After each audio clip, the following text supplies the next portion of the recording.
The Boston Celtics are the world champions, or are they? Ooh, controversy? A challenge from the Euroleague champions right now on the Locked On Celtics podcast. Thanks to Blockbuster brand, it's holiday season. Drop Drew in the mix, and 3 from KP. No, we not on the Knicks.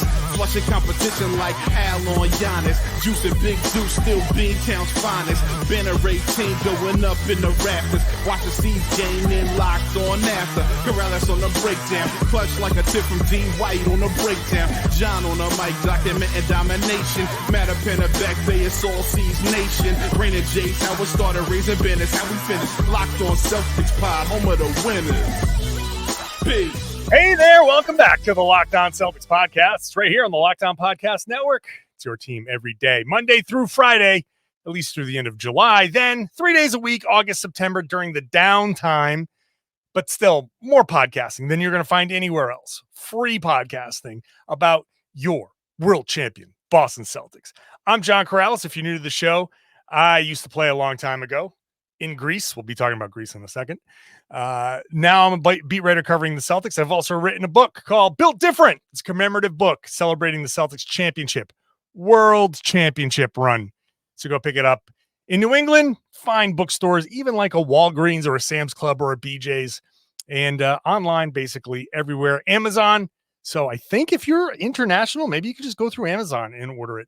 So go do that. Today's show is brought to you by FanDuel. Make every moment more. Even as sports slow down, FanDuel is hooking all customers up with a boost or a bonus daily. So there's something for everyone every day, all summer long. Visit FanDuel.com to get started.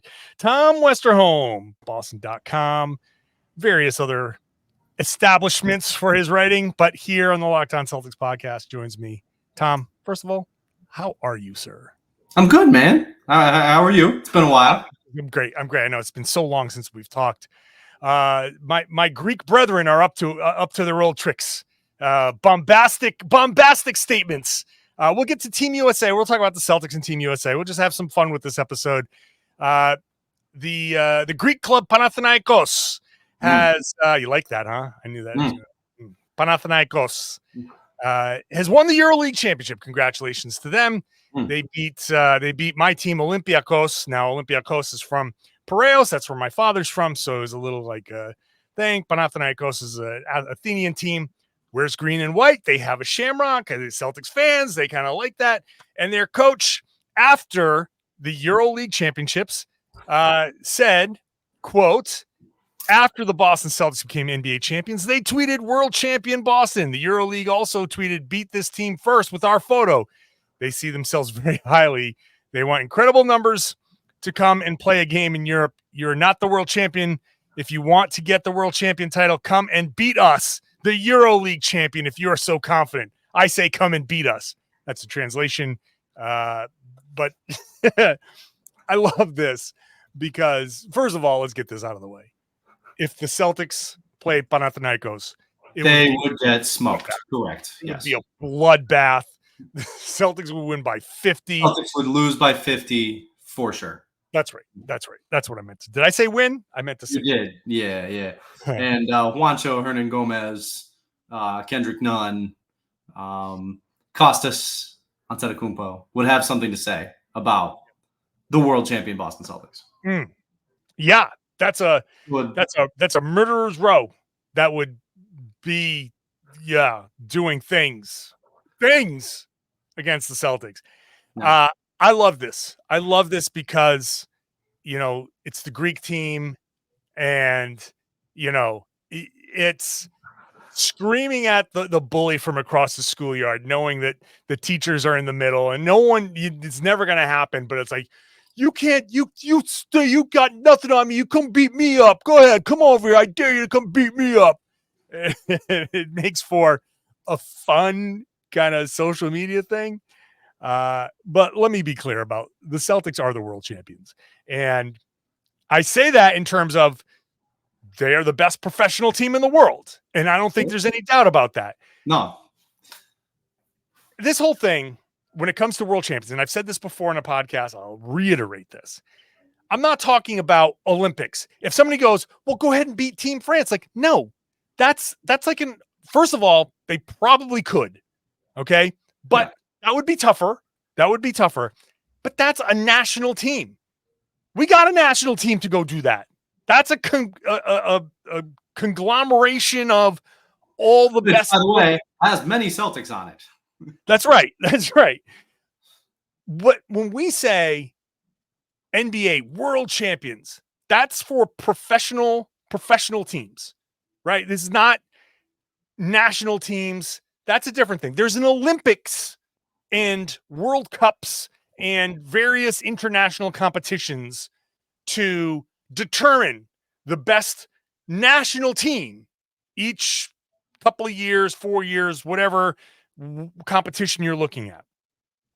Each year, professionally, teams that pay their players to be part of a franchise, Boston Celtics, Panathinaikos, Olympiacos, New York Knicks, whatever, some team in Thailand, some team in Australia. There's professional franchise all over the world. And that's great. It allowed somebody like me to be able to say I played professional basketball, which I would never sniff the NBA, but I got to play in a pro league somewhere. And so I get to say that.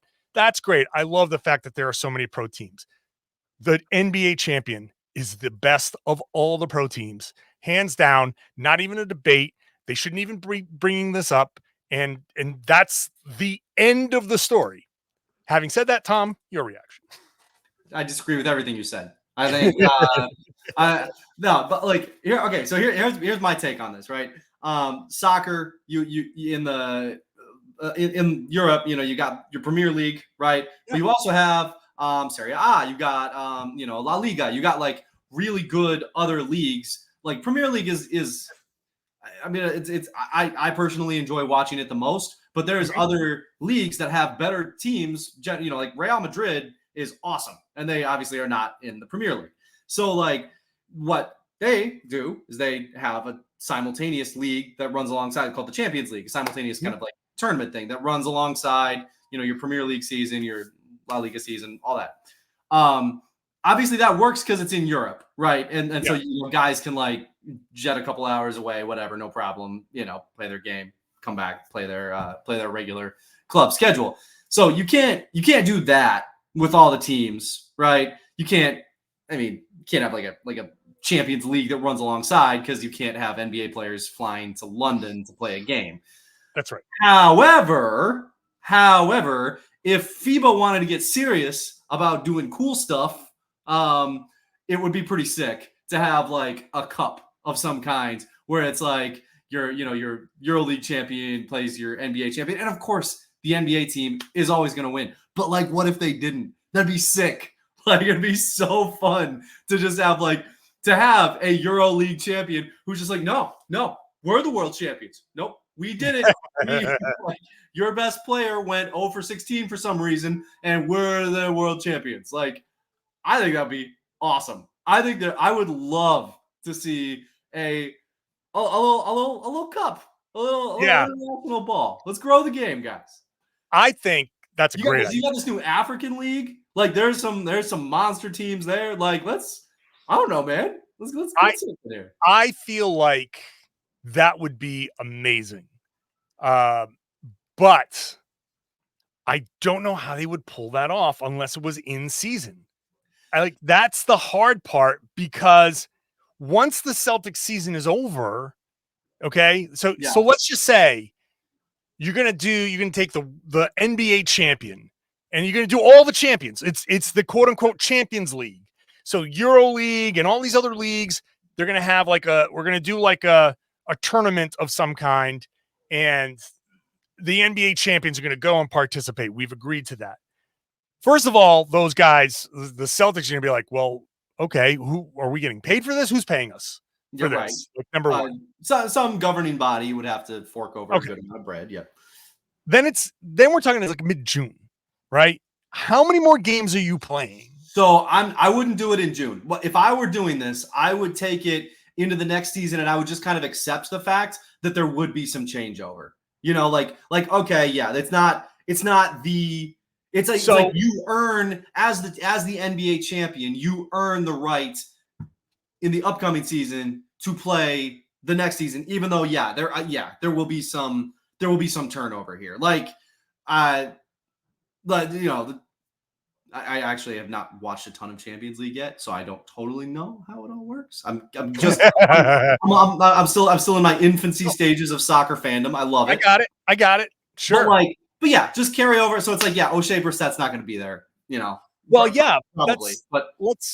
Okay, but that's fine. That's all well and good. Like this year, this Celtics team, that's fine.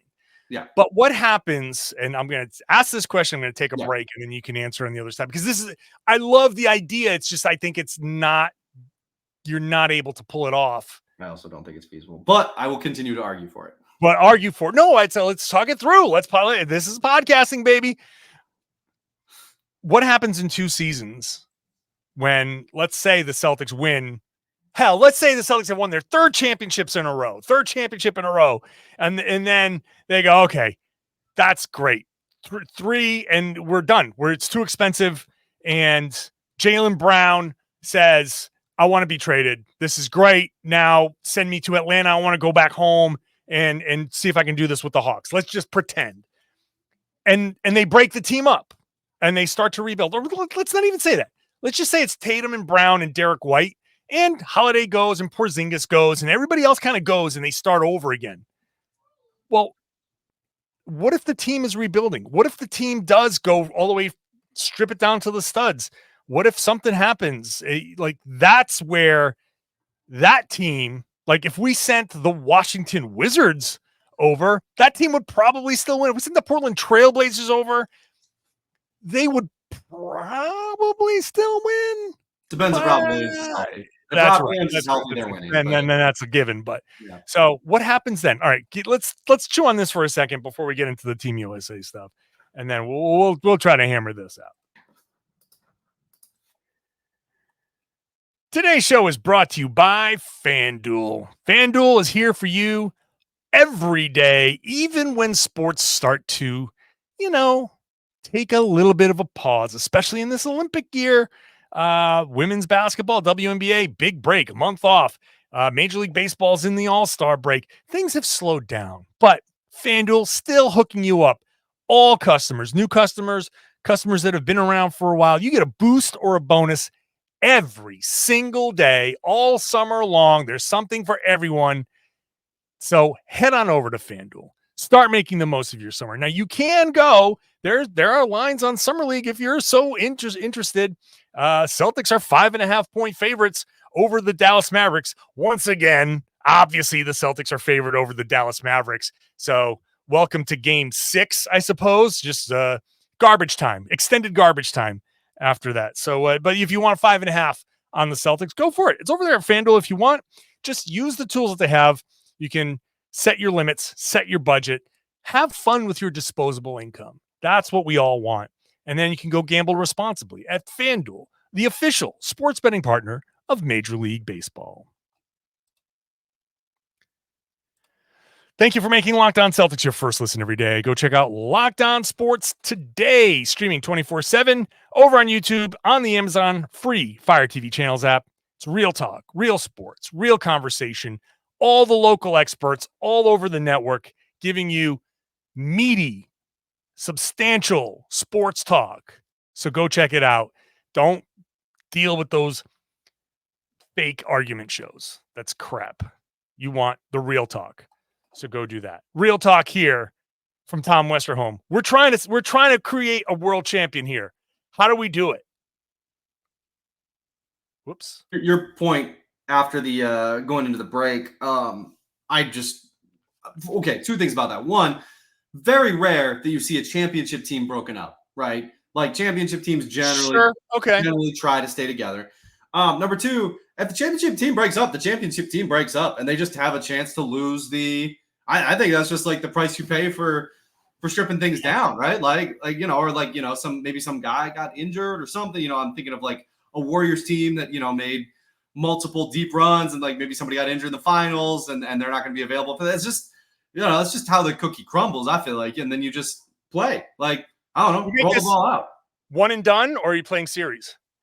I would consider a best of 3, but I would lean to, or like, if you can, it depends how many teams you can get in, right? Like if you can get, the Euro Cup champion, somebody from like, NBA Africa, whatever it is, like one of those like teams. Yeah. Maybe Australian, right? The NBL, maybe somebody from there. If you can get a few different teams, then I think you should do a one and done little semifinals, finals kind of tournament situation. But if you're just getting 2, I think you could get away with like a best of 3. And if it were me, I'd be looking at that kind of like September, October window. So that championship team, instead of maybe playing preseason, have them go out, some of these teams for preseason, they play overseas a game or 2 anyway. The championship team, they go play in the location of the World Championship Cup. Yeah. Look, I think there's a way to do this. Yeah, that's what I just said. If they could actually like cut the number of games in the NBA season, which would never happen. So that's immediately the non-starter. But if you can get it down to a 60, even a 62 game schedule, or a 72 game schedule, and finish this off, have the finals end at the end of May or the beginning of June, and then take a week and say, okay, now we're getting to, because at least then you would still be ending in mid-June.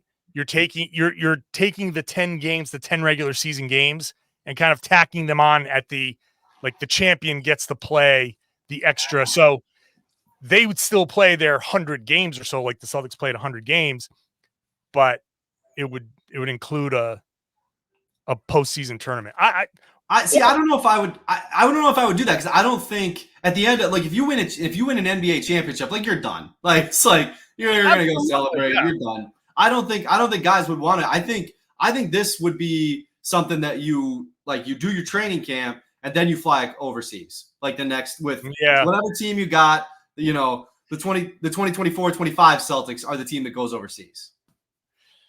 I mean, I would love to do it. And I guess the other team would be facing some of the similar things because they've moved on as well. Yeah. I still think the bottom line is I still think the NBA team wins. Of course. Yeah. I would love to see some sort of international competition involving an NBA team. And maybe that's something that happens somewhere down the road where because the game is global now.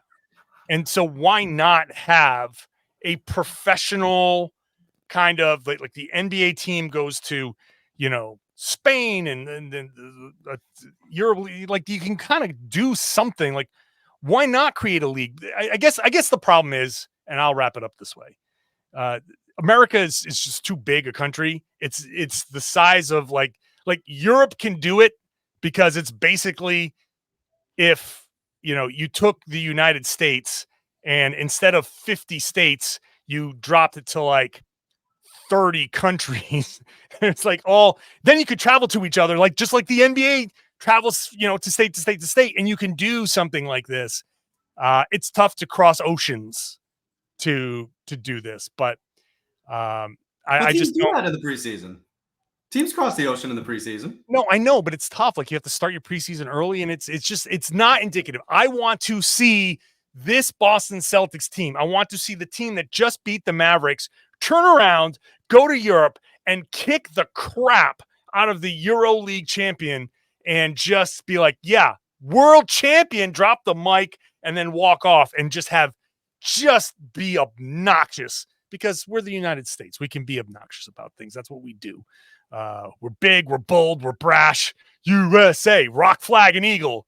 I don't know. I would love to see because in the end, that was the podcasting version of like lifting your pickup truck and that's right. I shouldn't be wearing sleeves. I should have like a sleeveless shirt with the farmer's tan, all that stuff. Very, very Charlie Kelly, a bald eagle shirt, American flag bandana. But whatever it is, I love the brashness of the Greek team. I love those Greeks.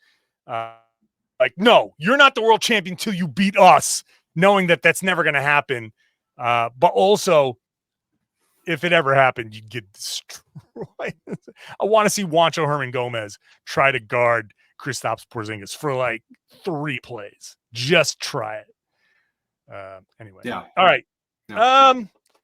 Real international competition involving real NBA players, including 3 from the Boston Celtics. Let's give our quick thoughts. I haven't really talked much. We haven't really talked much about Team USA. Let's do that in just a second.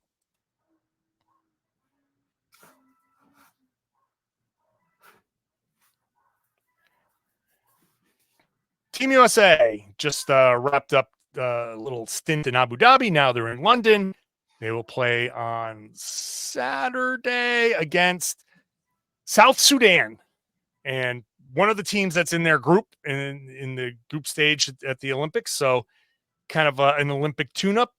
Jayson Tatum's there. Drew Holiday is there. We saw our first taste of Derek White. What is your, like, what's the one thing? Is there any one thing that you're hoping that these guys take away from this? Obviously, health. We all want them to come away like not even a sprained ankle. But is there anything else that you're hoping that they take away from this experience? I mean, gold, right? Like nothing Sure. too specific. Like, I think, it's interesting. This year's team is so veteran heavy, like there's a lot of, like, Anthony Edwards is on there, obviously, but like this is like a very experienced group who has been here before. And I mean, it's one of the reasons. It's like, I mean, nobody's touching the US. No, right. He was so good, so stacked. So there's not really anything like along those lines. I think, hopefully everybody has a good time. I think my big take, I tweeted this the other day, but my take watching this Team USA team is we have our video game sliders turned up so high on basketball and other sports too, right? Like American football, right? Like we have, obviously a lot of our athletes end up doing that. It's just, it's crazy how much talent there is like in America for basketball, right? Like, and I think the thing that I tweeted, it's funny to me that people get like kind of upset that the U.S. men's national soccer team isn't better, because it's like, well, I don't know. We put all our eggs in the basketball basket, man. I don't know what to tell you. Like, all our best athletes, but I mean, our best athletes are unbelievable basketball players, and it is funny to watch. I mean, it's not a bad. I mean, it's looked at Serbian team as the best player in the world right now. Like, there's like a lot of talent around the world. A lot of these guys are awesome basketball players that they're playing against, and they are just smoking them because like, what are you supposed to do about a Steph Curry, LeBron James, Jayson Tatum, yada yada lineup? Like, you're done. Yeah, and that's the thing. In a country that is as big as the United States has just such a huge talent pool for sports, and the fact that so many of them are focused on basketball, it gives you an unfair advantage over all of these other countries that generally have not focused over. It's just a numbers game. It's a numbers game, and I guess, yeah. Well, I mean, because here's the thing that's weird to me though. I don't think that our youth development system in like a lot of sports is that good. I don't think we have like great it's not youth program for basketball, for soccer. I mean, I can't really speak to football. I just don't know that much about football. But like, so I assume we have a good youth development system in some way with that. But like, I think in a lot of ways our youth development system is kind of not that great. So the fact that we still have this much talent, that we are still destroying people, is kind of impressive, really. I mean, maybe that to your point is the numbers game, or maybe it's something about our basketball culture is just something. I don't know, but we got some crazy talented people. we really do. And that's something that I would love to see get even better, because the AAU system is I hate it. I hate the AAU system because it's flawed. all about somebody. I wish I remember who said this. It's somebody. This is not me saying this, but the AAU system is more about being seen than getting better. And that's, if somebody wants to tweet at me or put it in the comments who said that, I didn't think I was going to bring that up. I would have had it, but I am repeating somebody else's words, and that's a problem. Our development system is too focused on, finding the next big thing instead of developing the next set of like just really good basketball players. Yeah. And so many people want to find the next big thing because that next big thing is a moneymaker, whoever it is, right? Cooper Flag is the big one now. So if you identify Cooper Flag in 6th grade, you start to get in, right? People like these remora fish try to attach themselves to all of these sharks swimming around in the AAU system, and hopefully they can feed off of whatever scraps these sharks get. So Cooper Flag, whoever that next guy is, whoever whatever the number is each year, people want in on, hey, I've been there since the beginning. I've believed in you since the beginning. Make me one of your coaches, make me one of your advisors, make me your agent, something like that. So they can make money off of your thing. And, think about Clutch Sports, think about LeBron and look, this is not a knock, not a criticism on those guys. They were friends from the beginning. It's somebody that LeBron trusted. They developed a thing and they became good at that thing. Like they're good at that. There are a lot of people who seek them out. So some of it, but that's kind of like the crux of it. We're not sitting there just trying to make players better and develop the skills. Where you watch Serbia, a lot of those guys, I watched that USA Serbia game and USA just waxed the floor with them. But I also watched that. I'm like, man, every one of these guys can pass. Every one of these guys can pass. They just don't have the talent level, but they get the most out of their talent. And I think, man, can you imagine if in the United States we found a way to get the most out of everybody's talent? We probably would have 2 pro leagues, right? There would be so much talent. It would be overwhelming. Yeah. It would be it's like almost too much talent. Or more Americans would find their ways overseas or whatever. But there's so much talent here that sometimes in the NBA is what was it? 500 players. Just the Americans it's such a small percentage of the population that the talent shines through. And, LeBron is going to be LeBron, right? KD is going to be KD. Tatum's going to be Tatum, no matter what the development system is. Yeah. Yeah, for sure. And I do think that like the top level guys do get really good development. I think, like when you really start to excel and shine, you do kind of end up in some of these, like kind of like basketball factory type places that can like really, kind of build you up in ways. Exactly. Guys who like, really know basketball, who are like just purely paid, to do that. But I do think that like if there was more trickle down, if there was a better system a little bit lower down, you might elevate some more guys to get to that level. And like, because I mean, part of it, right, is like to get to that level, you have to have such a confluence of factors. Like you have to be like the most athletic and the tallest and the most motivated. And just, it has to be so like, you have to be the highest jumper and the fastest runner who's also willing to get up at 4:30 a.m. to get 500 shots up before school. Oh, and then by the way, at school, you have to get grades that are good enough to clear the NCAA clearinghouse. Like it has to be all this stuff. And that is a tough needle to thread. But I guess I just think like if some of that high level development kind of trickled down a little bit, there might be a little bit more, there might just be like, to your point, a bigger talent pool, like more guys who just kind of, more guys like Luka or Jokic who like are obscenely talented but aren't that athletic, right? Like who aren't coasting off pure physical skills, like. Yeah, there's it's again, this goes back to it's kind of impossible to do. But I'll use myself as an example. I grew up real fast, so I was like when I went to my freshman year of high school, I was 6'3", but I was like 240 pounds and soft. So I had couldn't do a push-up. Like I had no idea. I was just big and soft and no idea what to do with my size or anything like that.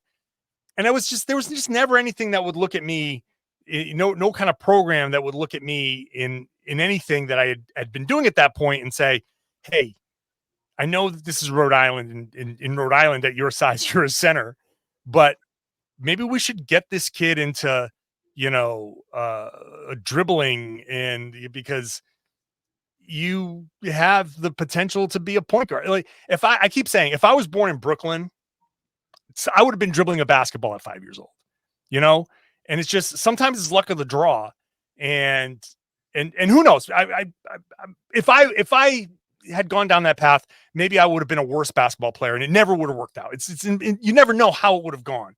But what I'm saying is, if you identify people and you say, okay, this person has like certain size and skill, and let's see if we can get him into, these are the things that he's going to need to do, and let's see if we can develop something here, which is the European model, where if you got size, they'll be like, okay, you're going to do, let's put you in a dance class. Let's put you in something that you can learn some footwork. Let's teach you. Like, I remember my dad specifically, he's like, this is going to sound crazy, but you should take ballet. And I was like, no way, man. But then I learned afterwards, like as I grew up, I'm like, Andre Tippett, one of the best linebackers in Patriots history, he was a martial artist and he took ballet, and that's how he developed his skill. And I was like, damn, I should have done that.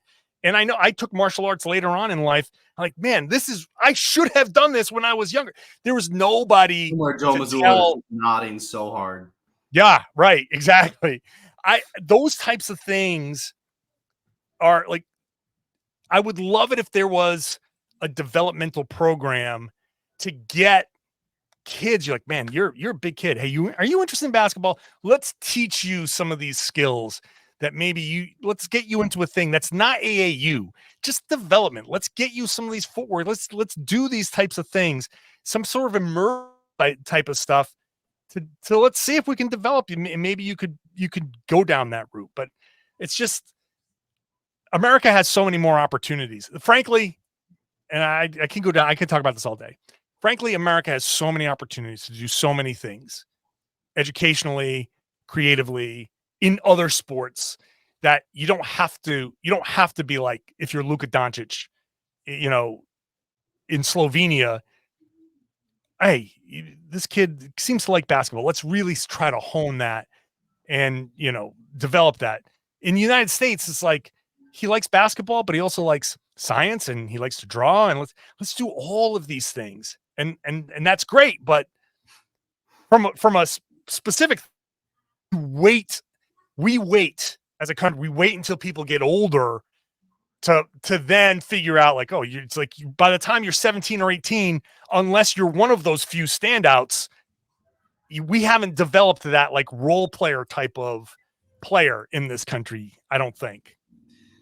I don't know. I know we're getting kind of bumping up against time here. I kind of agree. I think you do start to see at like younger levels now, like the talent has just gotten crazy, right? Like they're like, you're seeing, like, you can see like fourth graders who can do things with a basketball or a soccer ball or whatever. It's just like, what is happening right now? It's like, if I was a fourth, like if kids were that good when I was in fourth grade, I would be done for. Like, they're really good. So I do think that there's like, I think that there's the sports culture is still pretty strong. But yeah, I mean, there are a lot of other opportunities, which incidentally I think is generally a good thing, right? It's like, you want to raise your kid to be well-rounded, but like at the same time, it's like, yeah, I do think that there's a lot of talent at the youth level right now, across the board. And then I guess you'd like to see that. For me, it's like, you'd like to see that a little more widely available. You'd like to see that a little bit more kind of organized, like the way to kind of elevate those guys up if they want to They want to continue on. And honestly, maybe I'm wrong here. Like I don't know that much about like, below high school, right? Like I don't know a ton about like that development system. Maybe it's better than I'm giving it credit for, because again, we just watched Team USA beat the absolute stuffing out of Serbia. So like, I don't, maybe it's better than I'm giving it credit for, but I do think that there are ways to improve it for sure. Well, that was our discussion about Team USA.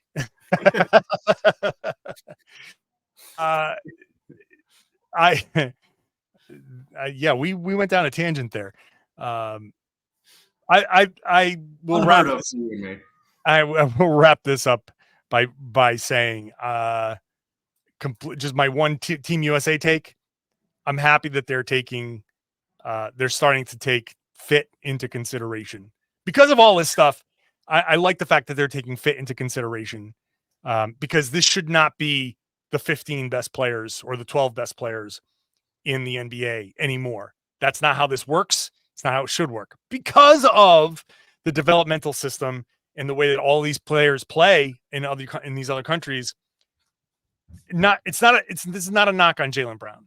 Like he very deserves to be on this team. Absolutely deserves to be on this team. Also, I'm not broken up about him not being on this team, because I like the fact that Derek White's on this team and Drew Holiday. Like those are glue guys, and you probably could use more of that on a Team USA as these other teams get better. You need some specialists, and I'm going to say Sam Hauser, but it's not Sam Hauser. You need like a specialist like that off the bench. You need a couple of specialists on Team USA now. It's not just the most talented guys. You kind of need some of that specialization to make sure that you're winning, because it's not going to be a blowout every night, because sometimes they're all going to have off shooting nights. It's going to be one of those bad shooting nights.